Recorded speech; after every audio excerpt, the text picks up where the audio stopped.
clearly we're not doing enough. We're not eating plant-based enough. There's not enough people trying to reduce their meat consumption, which would be of a drastic change to the way climate change is going if we were to have, I don't know, a meat-free Monday. One day per week, you just don't eat meat. And then the fashion industry saying there's just not enough brands getting into sustainable development of textures, clothing, and what happens to clothes that, are not necessarily sold. Where are these products going? Are they being reused, or are they just being thrown away? Like what I figure out is that the private sector now is getting way more into the sustainability mood. So like many, I've been talking with people from like luxury industry, but also NGOs and also like firms, like I don't know, auditing firms and whatever, and say like the path is like taking a more sustainable road, like,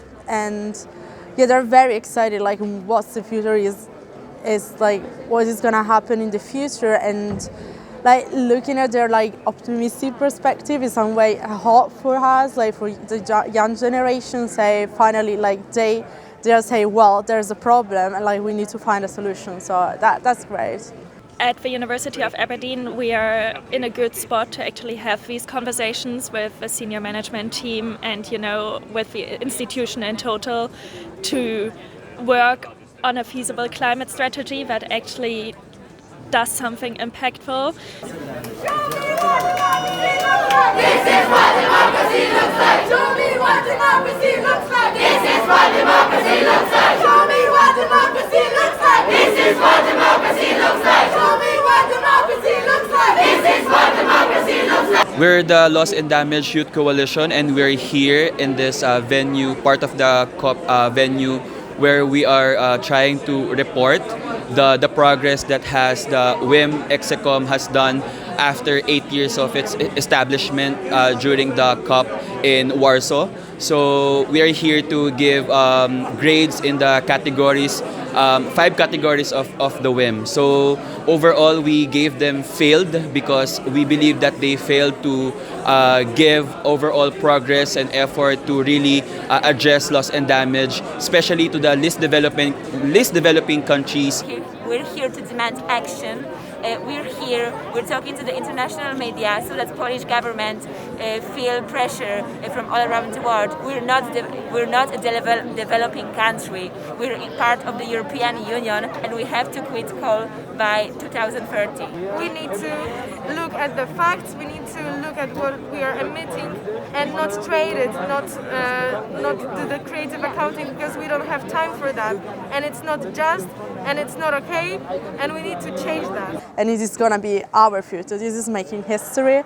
So I guess it's really important, like, for me, like as an observer and as also part of the University of Aberdeen, just telling what we are doing here and why it's important event and why it is important people connecting to each other and try to find solutions. So I guess like connections and like being together is the solution, just to raise awareness and thinking better.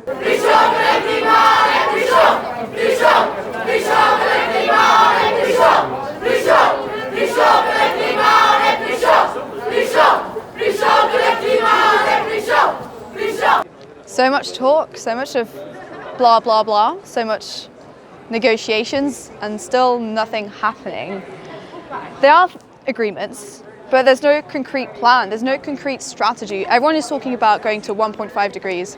How are you going to do that? How are you going to make sustainable investments? How are you going to make more profits from green bonds than traditional bonds? How are you going to change the transport? How are you going to change everything related to climate change? And that is, a hazard. There's no plan, but there's a lot of partnerships, which I'm super happy about. Private sector is now getting into the game. They're starting to think about their investments, starting to be a bit more conscious of how is the climate changing and how their action is actually have huge implications, and how they are actually held accountable in the end, because they're the ones who have the money, but they're the ones that we need then to invest in making a renewable and green world. We are doing an action which is targeting the UK Chancellor, who just addressed the COP a couple of moments ago. And so what we're saying is, show us the money.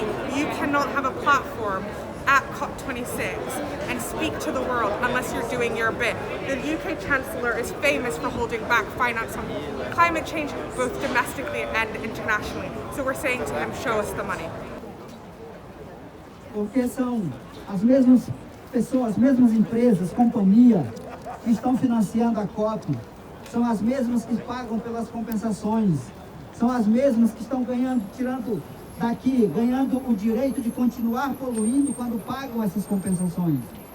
What we need is citizens to be out there mobilizing. We're doing our bit here inside the COP, but really the real work is happening on the outside to hold leaders accountable, to make sure that they're not allowed to get away with giving us rhetoric without showing us the money.